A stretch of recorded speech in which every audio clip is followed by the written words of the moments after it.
Deməli uşaqlar, yeni dərsiniz olur rəvvadilər, şəddadilər, nə? Bir də ona qoşaq Slavyanların yürüyüşləri. Evet. Deməli uşaqlar, başlayıram əvvəlcə rəvvadilərdən. Rəvvadilərdən danışanda bunu deyim ki, rəvvadilər 8-ci əsrin sonunda sülalə olaraq Azərbaycan cənubunda əmirlik yaradıblar. Və bu hadisə rəvvadilər dövlətinin tarixinə aid deyil, sülaləyə aiddir.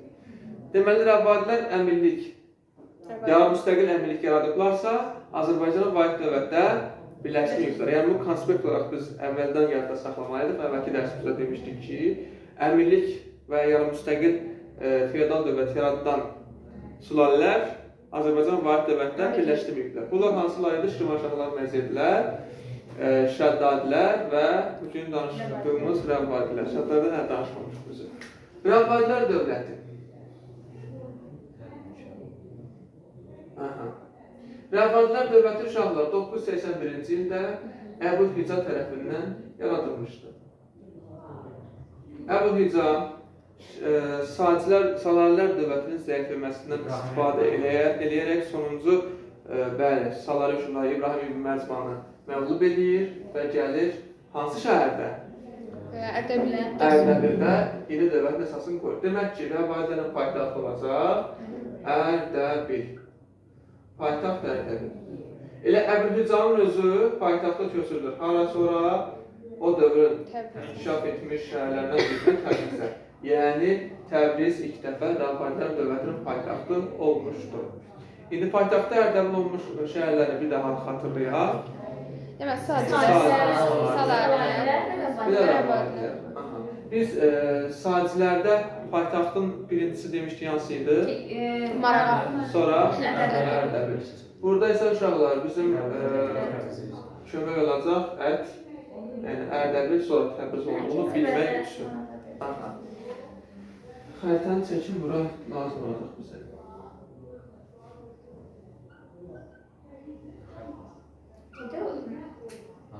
Bütün vəzirlərdir. Xəyallarımızdakı xəritə. Xalis o tərəfdə idi deyəsən. Neydi adı? Dərbənd. Dərbənd. Yox, mənim. Bu tərəfə çəkmişdik də, Gülçay tərəfdə Ərdəbil. Deyib, bax, orada nə qədər olmuşdur. Hə, neysə. İndi uşaqlar, rəvvadilər dövləti yarandı cənubda. Və biz cənubda yaranmış, yaman belə uzaq gedir. Hə, biz cənubda yaranmış dövlətləri də xatırlayaq. Deməli, Azərbaycanın indi nə kimi cənubda yaranmış dövlətləri? İndiki dövlətlərdən. Manna, Atropatena,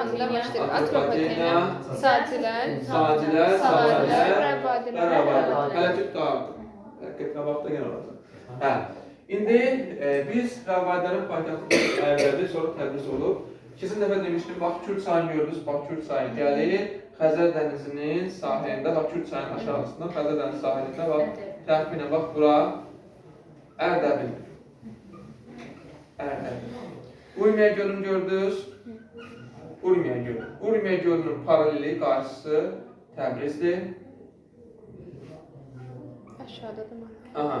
Urmiya gölünün aşağısı isə Marağa şəhəridir. Deməli, Azərbaycan cənubunda bizə lazım olan paytaxt şəhərləri bildik aradır. Təbriz, Marağa, Ərdəbil. Tarixi. Rəvvadilər dövləti yaradıb Azərbaycanın cənubunda. Deməli, uşaqlar, Əbu'l-Hicadan sonra hakimiyyətə gəlir Vəhsudan, burada da Vəhsudan var. Vəhsudanın dövründə Azərbaycana Oğuz yaxınları baş verir, onun razılığı ilə gəlib məskunlaşmışlar və bu rəvvadilərin hərbi gücünü artırmışdır. 1042-ci ildə Təbrizdə zəlzələ baş vermişdi. Zəlzələ. 1042-ci ildə bir dövlət parçalanıbdır, biz bunu mütəxtıq edəcəyik, indindən beynimizdə kodlayırıq. Qaraxanlı dövləti. Keçəndə, yəni baxmayır, mən sual verəndə çarıqmayır. 1042-ci ildə rəvvadilərdə zəlzələ olub, həmin ildə Qaraxanlılar 2 hissəyə parçalanıbdır. Sonra, dedik ki, zəlzələ baş verir Təbrizdə, Təbrizin müdafiə qabiliyyəti zəiflədi, hətta hökmdar Təbrizi tərk eləmişdi o dövrdə. 1054-cü ildə Səlcuqların yürüşündən sonra tabi oldu Vəhsudan kimlərə? Səlcuqlara. Uşaqlar, bu dövlətin süqutu deyil. Çox şagird, bəli, bunu qarışdırır. Dövlətin süqutu 1065-ci ildə. Bəli, Alparslan tərəfindən varlığına son qoyulur. Aha. İndi danışırıq Şəddadilərdən. Deməli uşaqlar, İbrahim ibn Mərzvanın dövründə, İbrahim ibn Mərzvan haranın hökmdarı idi? Salari. Hə, onun Gəncədəki naibini qovur Əli ləşkəri, birinci ləşkəri və burada Şəddadilər dövlətini yaradır. Şəddadilər dövlətini Azərbaycana vaid dövlətdə birləşdiriblər. Deməli, bunlar burada əmirlik yaradırlar. Aha. Əmirlik uşaqlar yaradıblar, bax, təxminən burada. Dəbil şəhərində. 951-ci ildə Dəbil əmirliyi yaradıblar və ondan 20 il sonra 971-ci ildə isə Şəddadilər dövləti yaradıldı. Şəddadilər dövlətinin paytaxtı Gəncədir. İndi Gəncəni göstərirəm. Görsünüz Göyçə gölü. Göyçə gölü sol olacaq İrəvan, sağa Gəncə. Bəli. Deməli, Şəddadilər yarandı şimalda, Kürt Araz sayından şimaldadır, deməli şimaldadır. Şəddadilər dövlətinin əsasını qoydu Əli Ləşkər və ya birinci Ləşkər. Əli Ləşkərdən sonra hakimiyyətə gəlir Fəzl ibn Məhəmməd. Fəzl ibn Məhəmmədin dövründə uşaqlar. Fəzl ibn Məhəmməd. Deməli, Fəzl ibn Məhəmmədin dövründə Azərbaycanda Şirvanşahlar və Rəvvadilər dövləti var. Təbii ki, bu da Şəddadilər dövlətinin hökmdarıdır. Şəddadilərlə qohumluq münasibətləri, Rəvvadilər ilə isə dostluq münasibətləri saxlayıb Fəzl ibn Məhəmməd. Üstəgəl 1027-ci ildə Xudafərin körpüsünü tikdirib hərbi və ticari məqsədlər üçün Xudafərin körpüsü Arat çayı üzərində tikdiribdir. Bundan başqa Fəzl ibn Məhəmməd Dədə-Baba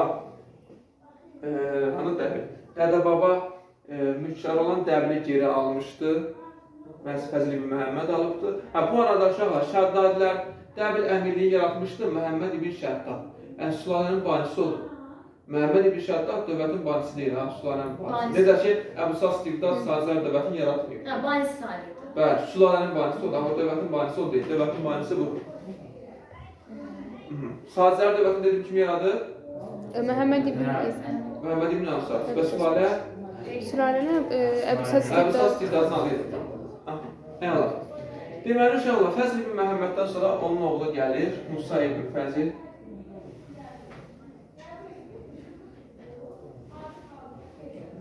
Ümumiyyətlə, bunu deyim ki, uşaqlar, 11-ci yüzilin 20-ci illərində Rəvvadilər ərasında məskunlaşıb Səlcuqlar. 30-cu illərində də Şəddadilər ərasında məskunlaşır. Yaxşı? Musa ibn Fəzlin dövründə Beyləqanda təxminən buradadır. Beyləqanda qiyam baş verir. Beyləqan. Və bu qiyamı yatırmaq üçün Musa ibn Fəzl dəvət edir Slavyanları, Slavyanların köməyindən istifadə edir və Slavyanlar gəlirlər Beyləqanı qarət edirlər, buradan da gedirlər Bizansa, Bizansdan da qayıdırlar öz yurtlarına, yuvalarına. Musa ibn Fəzldən sonra hakimiyyətə gəlir ikinci Ləşkər. Deməli, uşaqlar, ikinci Ləşkər dövründə Səlcuqlarla sıx münasibətlər olur. 1037-ci ildə Bizans erməni qüvvələrini, 1038-ci ildə isə Bizans gürcü qüvvələrini məğlub ediblər. Bu qələbələrinə görə ikinci Ləşkərə həmin dövrün şairlərindən biri olan Qətran Təbrizi Arran Şahı ləqəbini vermişdi. Arran Şahı deyə onu vəsf eləmişdi öz əsərində. Arran Şahı. Yəni, Arran Şahı görsəniz, ikinci Ləşkərdən söhbət gedir deməkdir. İkinci Ləşkərdən sonra hakimiyyətə gəlir Əbüləsvar Şavur. Əbüləsvar Şavur. Deməli, uşaqlar, Səlcuqlardan danışmıyım, o birinci başqa məsələn danışım. Əbüləsvar Fəzl ibn Məhəmməddən fərqli olaraq Şirvanşahlarla müharibə eləmişdir. Şirvanşahlarla bu yaxşı münasibətdə olub, Əbüləsvar Şavur isə Şirvanşahlarla müharibə eləmişdir. Yadınızda qalsın. Bundan başqa 1062-ci ildə Alanlar və Səlirlər Azərbaycana Şəddadilər dövlətindən yürüşə hazırlaşırlar. Və bu yürüşün qarşısını almaq üçün 1062-ci ildə Gəncə tərəfində xəndək qazdırır və 1063-cü ildə 64 Gəncə qapıları. Gəncə qala qapıları tikdirir, bəli. Gəncə qala qapıları. Sanmadım. Aha. Uşaqlar, bunu da yadda saxlayırıq, bunu da yadda salırıq daha doğrusu. Alanların yürüşünə vaxtı idi. 72-74. Birinci süccəsilərdir, bəli, ən böyük yürüşlərdə 72-74-dür. 1062-də dedik, deməli bunu da oxşar cəhət kimi yadımızda saxlayırıq. 11-ci əsrdə alanların yürüşü. Sonra Əbləsvar Şahı 1054-cü ildə eynən Bəhsüdan kimi müqavilə bağlayıb Səlcuqlara tabi olur. Yazıram bura 1054 Səlcuqlara tabi Olur. bəli, oldu. 1088-ci ildə isə sonuncu hökmdar 3-cü Fəzli Buğa tərəfindən devrilir. Buğa da ki, Məlikxanın sərkərdəsi idi. Bəli. Buğa və bununla da Şəhdarlar dövləti də süquta uğradı. Ümumiyyətlə, bax bu danışdığımız dövr Azərbaycanda feodal dağınıqlığı dövrü hesab olunur. Çünki bakıyorsa Azərbaycanda vahid dövlət yoxdur, feodal dağınıqlığı sayılır. Və biz bunu oxşar cəhət kimi belə deyəcəyik xanlıqlar dövründə. Bundan əvvəl də Monqolların yürüşü ərəfəsi dövrü var. Bax, o da feodal dağınıqlığı dövrüdür. Bu dövr də feodal dağınıqlığı dövrüdür. Bir də xanlıqlar dövrü də feodal dağınıqlığı dövrüdür. Oxşar cəhət kimi qarşımıza tez-tez çıxacaq. İndi danışıram sizə Slaviyanların yürüşləri. Ölkəmizdə vahid dövlət demək olar ki, yəni az qalır, uşaqlar. Vahid dövlət az qalır, yəni hökmdar hakimiyyəti tez-tez dəyişir. Üstəgəl də Xəzər dənizində hərbi donanma yoxdur. Bu da ölkəmizin müdafiə qabiliyyətini zəiflədir. Digər xalqların, digər ölkələrin ölkəmizə yürüşünü asanlaşdırır. Bu yürüşlərdən biri Slaviyan yürüşləridir. Ümumiyyətlə, Slaviyan yürüşləri başlayır Azərbaycana 9-cu əsrin sonlarından. Mən bura danışanda tarix olaraq birinci 9-9 qeyd edəcəm. Amma o 9-9 ilk yürüş deyil. İlk yürüşü yazıda saxlayırsınız 9-cu əsr sonlarında. Bir. Sonra, indi danışıram Slaviyan yürüşlərindən daha detallı. 9-9-cu ildə gəlirlər. Xəzər dənizinin sahillərini qarət edirlər, oradan keçirlər Abbasqul adasını. Oranı da qarət edəndə yerli əhali tərəfindən qovulurlar. 9-9 ilə Abbasqul olaraq kodlasanız bəs edir. 9-10. 9-10-da yenə Xəzər dənizinin sahillərini qarət edib gəlirlər Sar adasına. Sar adasından əlavə olaraq Girana gəlirlər və Giranda əhali tərəfindən məğlub edilib çəkilirlər şimala. Şimalda da Şirvanşahlar tərəfindən məğlub edilib qaytarırlar geri. 9-14. Bu yürüşdə uşaqlar hər birində 100 döyüşçü olan 5000 gəmi ilə gəlirlər. Yəni indiyənə qədər ən böyük yürüşü sayılır. İndiyənə qədər də. Ümumi olaraq bu deyil. Burada Xəzər xaqanlığının ərazisindən keçib, Xəzər dənizindən keçib gəlirlər və Xəzər xaqanlığından icazə alırlar. Çoxlu sayda qənimət əsir aparanda Xəzər xalqı görür ki, bu öz millətidir. Ona görə onları məğlub edib əsir və qənimətləri azad edirlər və qaytarırlar Azərbaycana. 944. Bu yürüşün məqsədi möhkəmlənmə idi və Bərdəni qarət eləməyə çalışırdılar. Elə Kürd sayından qəşək gəlirlər, Kürd sayından gəlirlər Bərdiyə bura. Gəlirlər Bərdiyə. Bərdə həmin dövrdə hansı dövlətin tərkibindədirsə, Salarilərin tərkibindədir. Salari hökmdarı Mərzban İbn Məhəmməd 30 minlik qoşunla kömək gəlsə də, eşitir ki, bəs paytaxt Ərdəbil cənubdan hücuma məruz qalıb Mosul hakimi tərəfindən və o da məcbur olub geri qayıdır. Təbii ki, Slaviyanlar Bərdədən 945-ci ildə çıxırlar. Amma necə çıxırlar? Yolxucu xəstəliklərə görə bir də Bərdə əhalisi müqavimət göstərir. Gecə isə Bərdəni yandırıb tərk edirlər. Və bu yürüşdən sonra Bərdə öz əvvəlki mövqeyini itirir və bir daha özünə gələ bilmir. Bərdə, həmin o Bərdənin məşhur bazarları vardı, məsələn, Kürkü bazarı filan, nüfuzunu itirir. Deməli, 944-dən sonra danışıram sizə 987-ci ildən. 987-ci ildə Dərbənd hakimi yerli əyanlarla mübarizə aparmaq üçün Slaviyanlara kömək etdi.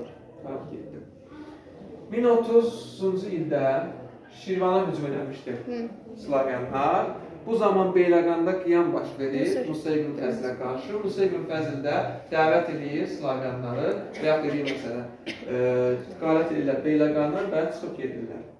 Yəni 987-1030 oxşar cəhət odur ki, hökmdarlar yerli xalqla və yerli əyanlarla mübarizə aparmaq üçün Slavyanların köməyindən istifadə ediblər. Yaxşı, bu belə. 1032-ci ildə yenə yürüş edirlər. Bu dəfə Dərbənd hakimi məğlub edib onları geri qaytarır. 1033-cü ildə isə intiqam almaq üçün gəlirlər Dərbənd hakimindən. Yenə Dərbənd hakimi məğlub edib onları geri qaytarır. Bir də bir Slavan yürüşündən danışacağıq son dəfə 1175-ci ildə. 1-ci Axistan dövründə 1-ci Axistan Gürcü çarının köməyi ilə, 2-ci Georginin köməyi ilə məğlub edib geri qaytarır Slavyanları. Tardı getdi. Belə. İndi